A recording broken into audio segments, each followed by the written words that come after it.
Hello. So today I will be going through a propagation video for you guys. Air layering is what I'm talking about. And this is the thing I was mentioning in my previous video where there's a plastic wrapped around the stems of plants to encourage root growth.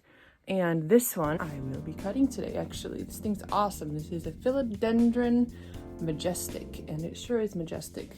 This is something I learned actually when I was working at a nursery back in the United States, and it was a friend of mine who I was working with who would do it on Japanese maples. This is a pretty common method for hardwood plants like maples and trees, where you air layer them, getting them to sprout roots from the stems before cutting.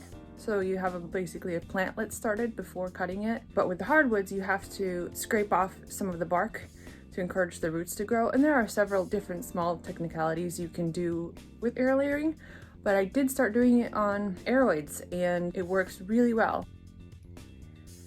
This big plant is something I keep in my living room, and it is becoming too tall for the place that I keep it. It is on a table behind my couch. So what I would like to do today is cut it. I have already began air layering this a while ago and the roots are way ready. They're like busting out of this thing. I think what I'm gonna do is plant this back into the pot that it's in right now to basically start over again, since look at the leaf size on this now versus a little while ago. So my goal would be to remove this top half, plant it in here, and then let that grow to encourage the leaves to get bigger and bigger, so we get a massive, majestic philodendron in the future. The nicest thing about this way of propagating is that since the plant is creating roots before you cut it, it should have energy, so to speak, to save those current leaves that are on the cutting. And I like that because it's basically like you instantly have a plant that will keep growing rather than having to start over from scratch. It saves a lot of time, and the success rate is much higher than if you do cuttings in, for example, water or straight into moss. There are some leaves that do still get stressed out when doing this, but most importantly, even if I do lose the leaves that way, I already know I have roots. That makes me feel good. So today I'm gonna walk you through the process of me cutting up some plants that are ready to be cut and what I do following that. I want to make sure to mention though that right now, when this video is being released in February, is not a good time to propagate. Actually, winter in general is a very bad time to propagate. The plants just don't take very well. So I can't suggest that you do this right now. However, spring is right around the corner. That is the time to begin this process. The reason I'm doing it today is because I have a greenhouse that basically has the climate of summer inside of it. Not the one I'm standing in, but this one. And that will allow the plants to acclimate without the stress of the cold, the low humidity, the lack of light. Be careful when you're propagating, because even though you have roots and the air layering goes quite well, sometimes the transition period afterwards does not go well due to the time of the year. So let's start out with this Monstera. So you guys might be asking, how do I know where to place the moss and what do I do? I still don't really understand what you're doing. So what you need to look out for on your plant is the node. That is where the leaf and the stem connect. This is where a new plant will restart from, right on the stem, but usually between the leaf and the stem. So this is our leaf here, and then this is our stem. This one actually has already started roots without moss around it, just due to the humidity level where I'm keeping it. So that's awesome. When the roots are already started, I sometimes put it straight in water. However, putting it on moss before cutting it off will give you an even better success rate. So when you're starting out and you're wondering, where do I put it? Where do I wrap this moss? This is where I would go. Right here is one spot. Here is another spot. So wherever your intersecting leaf and stem are, that's where you're going to focus the root growth, because that's where both the roots will come from, usually, sometimes different for different species, and that is where your new plant will grow from. And without a node, if you just have this, for example, you will not get another plant. So make sure you have nodes, 1 or 2, 2 is preferred, to do this. Usually I do this on plants that are climbers, so I'll either use a pin like this, or maybe they're on a climbing pole like the other philodendron in this video is, so that it's just a little bit of stability for you to attach this plastic mess without it knocking the whole plant down or things like that. I will undo this package now, so we are going to see what the roots look like. Okay, so let's unwrap. I usually don't do anything too fancy. I use twist ties, I use string, floral tape, whatever I have to tie these shut, or not even tie, but just secure the plastic so it doesn't come undone. This is just regular plastic wrap.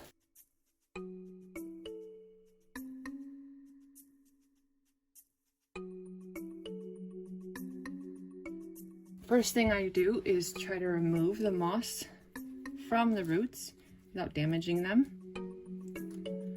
which sometimes can be a little tricky, so be very gentle. And sometimes roots look just like the moss, so be careful when doing so. Now this one actually has grown along this pole and all the way down into the dirt already, which is really great. That makes me feel like what I can do with this plant is plant it straight into dirt. Because sometimes when I'm doing this, after I cut it, I might actually plant the new cutting back into moss just to keep the roots going, but on its own, detached from the plant. However, today, since I see that this one is growing in the soil already and has quite a long root, I'm going to plant this straight back into soil. So what I will do is undo this little twist tie here. I'm going to have to take this plant out of its pot actually to do this. Since the root has grown into the soil, I don't want to rip it out and break all that amazing growth already. So normally what I would do is just cut it and leave this mother plant to sprout out new plants. In this situation, I'm going to remove it from its soil entirely, the whole plant, and try to gently get that root out so that I can replant it without damaging that root. So I'm going to take this pole out, flip this on its side, gently work it out of the pot. Now I can see the bottom of the root here. All right, I found it. So I don't actually need to take everything else out of the pot since I found this root that I was looking for. So now I can kind of push the extra soil back in, flip it upright. This is kind of a special one because I didn't do an amazing job with putting it on a stake. You're probably wondering what I used for soil here. It looks like in this one I actually used pure cocoa fiber, which is a really great potting medium for rooting in plants and things that want moisture but don't want to stay super moist all the time. But it doesn't, to my understanding, have a whole lot of nutrients in it, so it's not something I use all that often pure like this. Maybe at the time that's all I had on hand. But I'm gonna plant it into something a little bit different anyway. All right, so I'm gonna take this pole, put it back. Then I'm gonna reattach it to this pole so that it stays a little bit stable anyway. I'm gonna cut right below this root we have here. I'm gonna cut it off, just like this. Okay. Then this I will set aside. And here we have a nice little cutting with roots started already. Welcome to my soil cabinet. I'm going to do a video on soil another time. I have already started working on that, but for today's video I'll just show you what I'm using. These are the main ingredients I use for planting things. We have sphagnum moss, we have cocoa fiber, we have perlite, and we have a bark mixture, and just regular potting soil. So what I usually do is I take a bigger container, like this one, and I have a scoop, and I blend it all in a separate container. All right, so I'm gonna take some regular potting soil. Okay, let's do 10 scoops, that sounds good. Here we have some bark that is generally sold under orchid bark. 3 scoops of that. This is what I have the Monstera currently planted in. This is cocoa fiber. This stuff is really awesome. I find that alocasias and similar really like this soil. 5 of those. Then we have perlite. Good for drainage. We'll do 5 of those as well.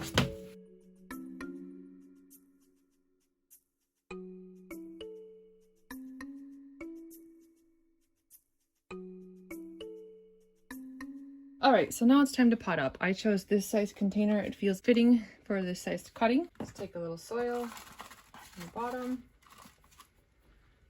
And then what you can do if you want to, if you feel like you have a plant that is sensitive to root rot, you can put a little cinnamon on this cutting here, which kind of helps seal off bacteria from getting into the plant and keeping away the bacteria that could cause rot to happen.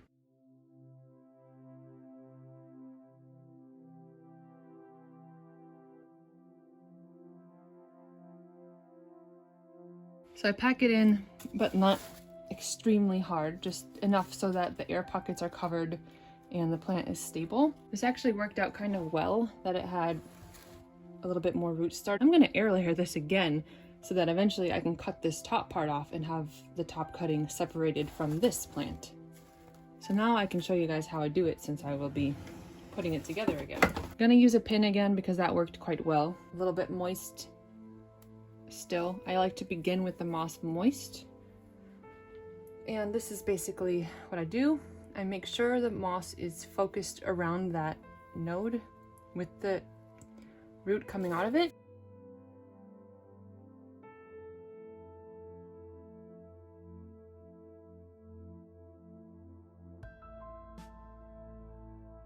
Okay, that feels pretty good to me, so I'm gonna wrap it up. And the wire is nice because you can just kind of form it like that. And there you go. I have the wood stick inside of this. Now, when you do that, there is a risk for the wood to get moldy, depending on what kind of material you're using. So I don't always do that. Like you see here, I have it on the outside. But in this case, this is a very fast rooting plant. I'm gonna keep it on the inside. I'm gonna cut this one again when it's ready. And it's looking good. And here's what we have left from the mother plant. So when this plant grows out again, look, somebody actually had already done this before I got the plant. So here is the previous stem, and here is the node coming out. So they cut this off to create more plants out of here, and the new stem and plant came out here. And that's how it works when you're propagating.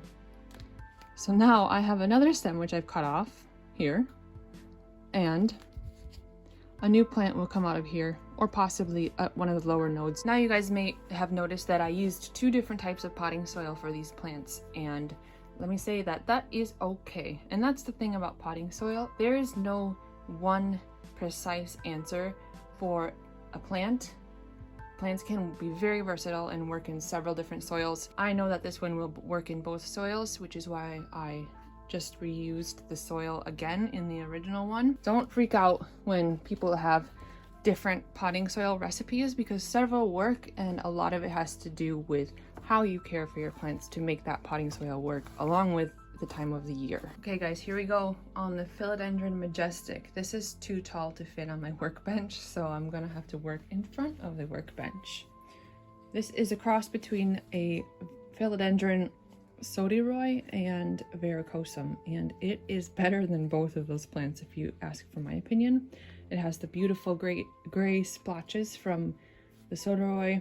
It has some red backing from the Verrucosum. The best thing of it all is that it is really easy to care for. I have had like no issues with this plant. This, like I mentioned, lives in the living room where I do not have a climate control situation in there. The humidity is whatever it is, depending on the time of the year. I have a heater on, and I do have some grow lights, but that's about it for this plant. And there are no signs of stress. There are no splotches of yellowing. So this is a highly recommended plant. It's really incredible. And I'm trying to get these leaves huge, which is why I'm gonna propagate it into the pot again. So anyway, let's do it. Before I cut this off, I just want to show you guys what's going on here. So I can see the roots very clearly coming out of this plastic bag. And that is one way of knowing when the roots are ready. I don't always wait until they're this long. In fact, I wasn't really planning on cutting this yet, but this one rooted so quickly that I will have to do it now because I don't want these fresh root tips to dry up when they grow outside completely. Another thing you might ask about is, where do I put this little bag along the plant? Especially when you have such a large plant like this, not sure which node to focus on. And a few things to keep in mind is that the fresh nodes, or let's say the nodes at the top part of the plant, are the ones that generally are the most active. So usually when a new leaf comes out, you're gonna start seeing the little roots starting to grow shortly after this little sheath here, for example, here. And usually when those come out, they are fresh, they are not dry, and they will take to moss really well. So a lot of times, as soon as I see those coming out, I quickly wrap it with moss so that the roots stay active and keep growing quickly. Whereas, for example, if I were to do it here, where you can see some kind of dried up old roots, it will take quite a while, usually, for these to activate and start growing again. So I chose to focus up here because I knew that this would root in really quickly. Put the top cutting back into this plant down here, back into the pot to grow it up alongside of the other half of it. And then I'm gonna move down and start putting some air layering here so I can kind of cut down the plants a little bit as I go to multiply this plant. But I only want to do one at a time right now. All right, so what I'm gonna do on this one is actually cut it off before I undo this, because I know where I want to cut it. I would like to cut it right below this bag here. There's only one node in this, so there's no reason to really think about too much where I'm gonna cut it.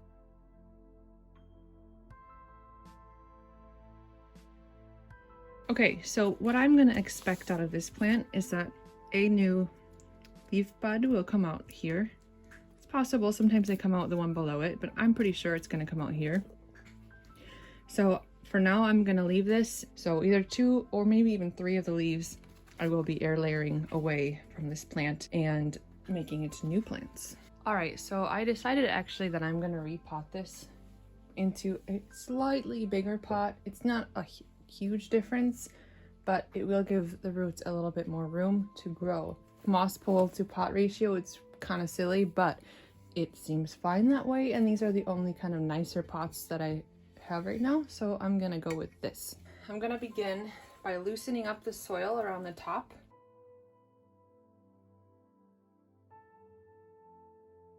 I'm gonna reuse some of this soil, but not all of it, so I'm gonna set some aside.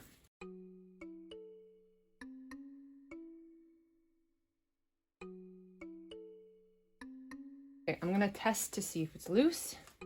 It's feeling a bit loose actually, so what I'm gonna do is I'll take some new soil, the mixture that I made earlier, fill it at the bottom. This new soil should be full of some rich nutrients, so the majority of the roots, which are at the bottom, are gonna get some new nutrients. That feels about like the right level. One more, okay. So now I'm gonna try to lift this root ball and moss pole out of this pot.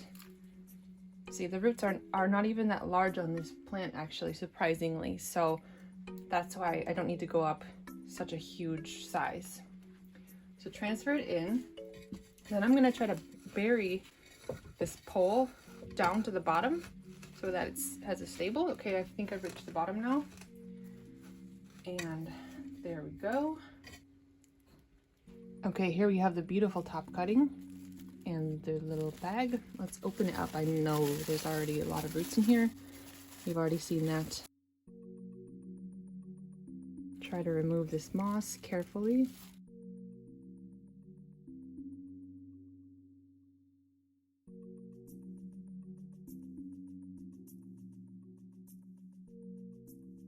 Okay, that's pretty good. You don't need to remove every single piece of moss. That's okay. These roots are looking really awesome. So what I'm gonna do actually before I plant this is I'm gonna cut about this much off of the stem, because this is providing nothing for the plant and I don't want it. So I'm gonna cut it off. It gives the plant a little bit of room in case we have a case of rot on the stem. It has to rot all the way up to here before it hits the rooting system. So I'm happy with this.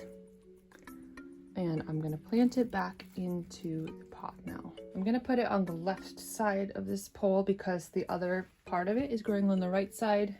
So each has its own space. I'll spread out the roots a little bit so that they kind of have a start in the right direction. That looks pretty good to me, so I'm gonna go with this.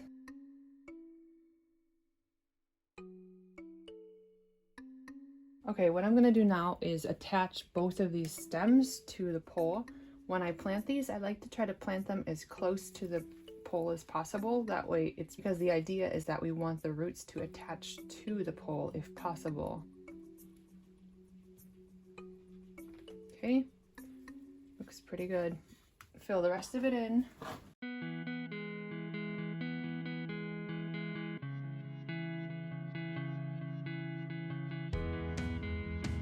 Make sure that all of the roots were covered, basically just up to that node is where I filled it with soil.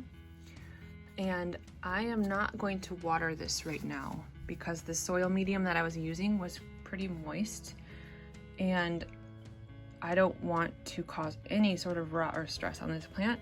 So I'm actually gonna wait until I feel like the soil is a bit more dry to water it. They don't really need a whole lot of water anyway. So that's one challenging part, is finding the balance of how moist to keep your plants and cuttings. But I feel like right now is not the time to water this one, so no watering. And I'm not gonna put this back into the house actually, not yet.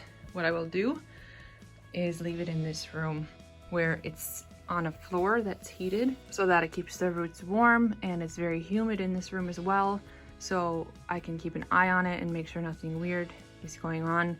I do not anticipate any problems with this actually because it's a very easygoing plant. But there you have it. So the idea is that this now will grow up just like the other half of it, creating larger and larger leaves so that hopefully by the time it reaches the top of this pole again, we have some big leaves.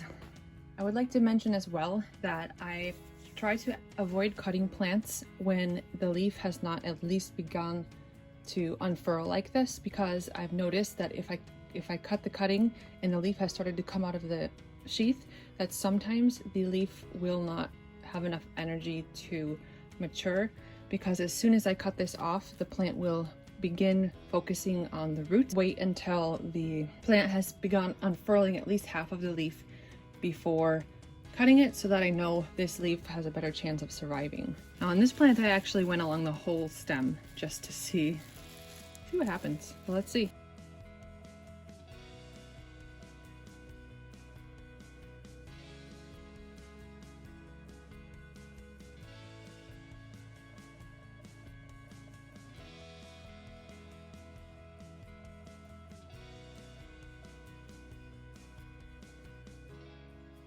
All right, so now that I have this thing unwrapped, I want to show you what I was talking about earlier. So these were wrapped at the same time. You can clearly see that this node has created a lot of roots, and below it we have almost nothing going on. It has barely put any roots out at all. So this is what I mean about the active roots growing way faster than the inactive roots. So I'm gonna cut this off and take the top part off, and then I'm gonna wrap this back up and keep waiting for this to root in. It should eventually happen, but it just takes a lot longer to get these roots to be activated again.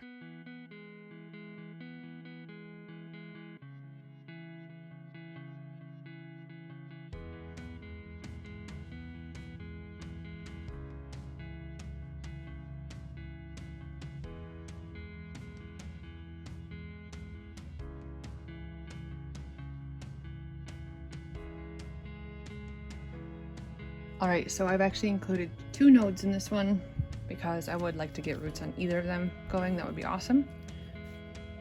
And now I'm gonna put it back into the cabinet inside where it was very happy, and let this one put out some new growth and or create some new roots along these nodes for us. And here is the result, the top cutting, big beauty. So I'm actually gonna put a little bit of cinnamon on this. I'm also going to include a little clip of an Aglaonema, which I recorded earlier this summer when I was doing this propagation method, and it worked quite well. The part about the Aglaonema that was tricky is it is not as apparent where the roots will come out and where a new node would come out of the plant. So I kind of just chose the spot below the leaves where I would like to cut the plant and hoped that that would work. And it did work quite well, as you can see in this video. So that is another plant that I can confirm works quite well this way. And a lot of plants actually probably would work this way if it has a main stem and the ability to shoot out roots on that stem. So here is the serpens. I'm pretty happy with it. This is a really cool plant. Again, no watering. I'm not gonna water any of these plants today. I'm gonna wait till the soil feels right to me. I'm gonna put them all back where they came from and watch them closely, make sure nothing weird goes on. But I'm feeling confident that it's gonna go well. And here I pulled out some plants that I actually did this to a week or two ago to show you that we are not experiencing any stress really on the plants. They're looking really good. I don't see much yellowing or anything. So this is why I like this method, because here we have cuttings that I put in these pots a couple weeks ago, and they are not really showing any signs of stress, no drooping leaves or anything like that. Let's see what the roots look like actually, see if we can see any. Yep, see, check that out. So these I decided to do in all moss because the roots were not super big, but I wanted to remove it from the mother plant. But check this out, we have roots already budding up against the side of the pot, and that makes me really happy.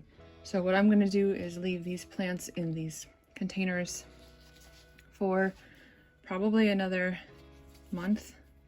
I'll monitor the roots depending on how fast the roots grow, and then I'm going to take the moss out and plant them into soil. Okay, so this is going to conclude the video on air layering. I will do some more propagation videos in the future.